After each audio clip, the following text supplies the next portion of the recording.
ए सिपाही जी, ए सिपाही जी। क्या है बच्चा? हमार मेहरी गुम हो गई बाड़ी, मेला में लेके आए नहीं।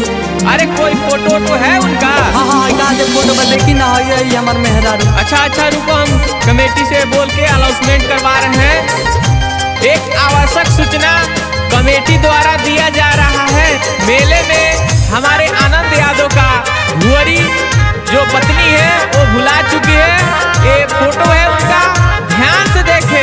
अगर कोई व्यक्ति को ये दिख रही है तो कृपया करके पंडाल नंबर 1 के पास इनको लेके आए, क्योंकि उनका पति आनंद यादव बहुत बेचैन है उनसे मिलने के लिए।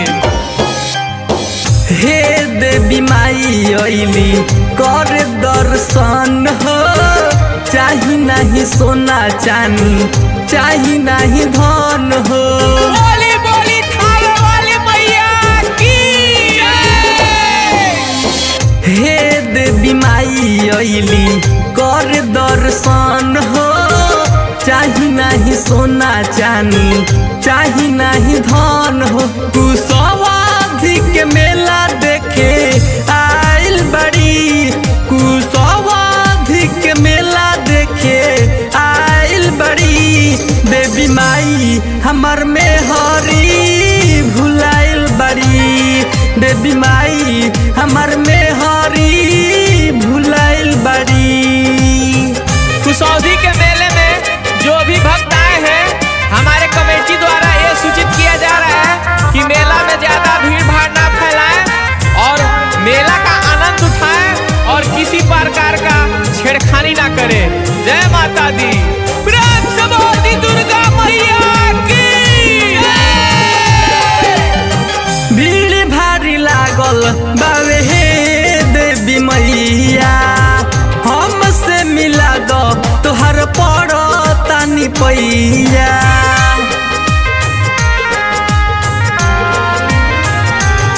दर्शन कर खाती लड़ गईली, हमरा से जान बिछड़ गईली। भगती में रउआ उषा माइल बड़ी, कुशवाधी के मेला देखे आइल बड़ी। देवी माई हमर मेहरी भुलाइल बड़ी, देवी माई हमर मेहरी भुलाइल बड़ी। अरे काहे परेशान हो रहा है? तुम्हारी मेहरी भुलाई है तो जरूर मिलेगी। अभी देखो, अभी किधर से ना किधर भी कोई ना कोई तो ढूंढ के लाइबे करेगा। क्यों रहता है? चुप।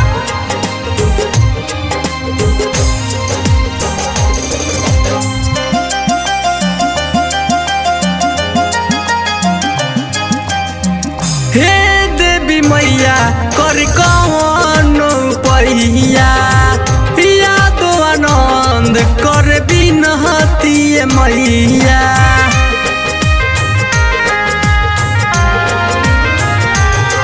पंकज से पता लगा बहिनी, रौरे दुवरिया गहिनी। कुशवाधी के मेला देखे आइल बड़ी, कुशवाधी के मेला देखे आइल बड़ी।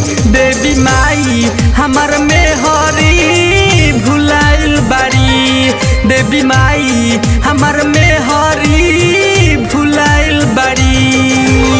अच्छा ये देख, आ गई तेरे मेहरी। इतना देर से कहाँ रहलू? कोई बार से खोजत खोजत हमें गोर दुखला गइल बा।